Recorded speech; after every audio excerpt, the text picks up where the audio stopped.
మీరు ధైర్యం ఇస్తే కొత్త తరమే ఇంత పోటీ చేస్తున్నప్పుడు అనుభవం ఉన్న మన తరం ఎంత పోటీ చేయాలని తెలుగుదేశం నాయకులు బయటకు వచ్చారు.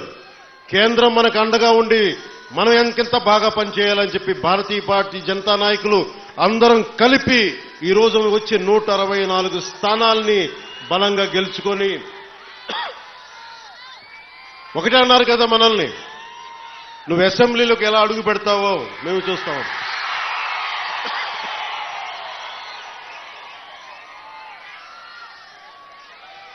నువ్వు అసెంబ్లీలోకి ఎలా అడుగు పెడతావు, నువ్వు అసెంబ్లీ గేటును కూడా తాకలేవన్నారు. నేను ఎంత సీరియస్గా తీసుకున్నా నాకు తెలియదు, నేను విన్నా వదిలేశా. కానీ మీరు ఇచ్చిన విజయం పిఠాపురంలో మీరు చాలా సీరియస్గా తీసుకున్నారు. మా వర్మ గారు చెప్పారు, గేటు నెట్టుకొని రావడం కాదు బద్దలు కొట్టుకొని వస్తాడు పవన్ కళ్యాణ్. మా వర్మ గారు చెప్పిన ఆ వ్యాఖ్యలే, ఆ ప్రొఫెసీయే నిజమైంది ఈ రోజున. మరి నాకు ఇంత ఘన విజయం ఇచ్చిన మీకు నేను ఎంత రుణగ్రస్తుణ్ణి. కన్నీరు తొడవలేని అధికారం ఎందుకు, నేను ఎప్పుడు చెప్తా ఉన్నా. నేను మీకు కష్టమైన క్లిష్టమైన పంచాయతీరాజ్ శాఖనే తీసుకున్నాను. చాలా మంది అడిగారు హోంశాఖ తీసుకోండి, లేదంటే ఫైనాన్స్ తీసుకోండి, లేదంటే రెవెన్యూ, ఇట్లాంటివన్నీ మాట్లాడుతున్నా. నాకేమొద్దు. ఈ రోడ్డు గ్రామ స్వరాజ్యం కోసం బాపూజీ కలలు కన్నారు. ఆ కలలు నెరవేర్చడం కోసం నేను పంచాయతీరాజ్ శాఖ తీసుకున్నాను. నేను ఒకటే చెప్పాను అధికార యంత్రాంగానికి అందరికీ మొట్టమొదటి మీటింగ్లో, నాకు లంచాలు అవసరం లేదు, మిమ్మల్ని ఎవరిని డబ్బులు అడగను. నేను ఈ కాంట్రాక్ట్ ఎవరికి ఇస్తున్నారని అడగను. కానీ నేను అడిగేదల్లా ఇచ్చిన కాంట్రాక్టర్ సవ్యంగా పనిచేస్తాడా లేదా అదొకటే అడుగుతున్నా.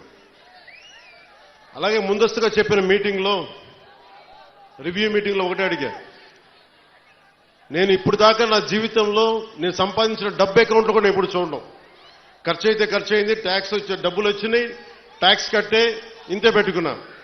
కానీ ప్రజల డబ్బు వచ్చేటప్పటికి, మీ డబ్బు అనేటప్పటికీ ఎంత ఒళ్ళు ఉంచి పనిచేశానంటే, ఎంత ఒళ్ళు ఉంచి పనిచేస్తున్నాను. ప్రతి రూపాయికి లెక్క అడుగుతున్నా, ప్రతి రూపాయికి. మీ కష్టం అది, మీ స్వార్జితం.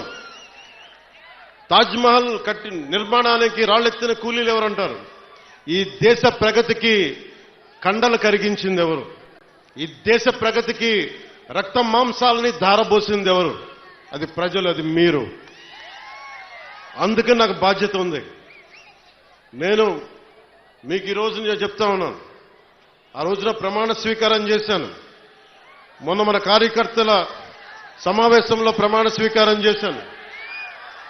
ఎమ్మెల్యేగా నేను ఈరోజు మళ్ళీ మీ ముందు ప్రమాణ స్వీకారం చేస్తున్నాను. పవన్ కళ్యాణ్ అనే నేను భారత రాజ్యాంగానికి కట్టుబడి నన్ను అఖండ మెజారిటీతోటి గెలిపించిన నా పిఠాపురం పుర ప్రముఖులకు, పెద్దలకు, ప్రజలకు, యువకులకు, ఆడపడుచులకు, తల్లులకు, యువతులకు, ప్రతి ఒక్కరికి, అన్ని వర్గాల వారికి, ఎస్సీ, ఎస్టీ, బీసీ, ఓసీ, అన్ని మతాలు, ఇస్లాం, క్రిస్టియానిటీ, అన్ని కులస్తులందరికీ నేను హామీ ఇస్తున్నాను. మానవత్వాన్నే కాపాడుతాను, మీ అభ్యున్నతికే కష్టపడతాను. నేను లంచాలు తీసుకోను, నాకు అలాంటి అవసరం లేదు. మీ అభ్యున్నతికే నేను కష్టపడతాను.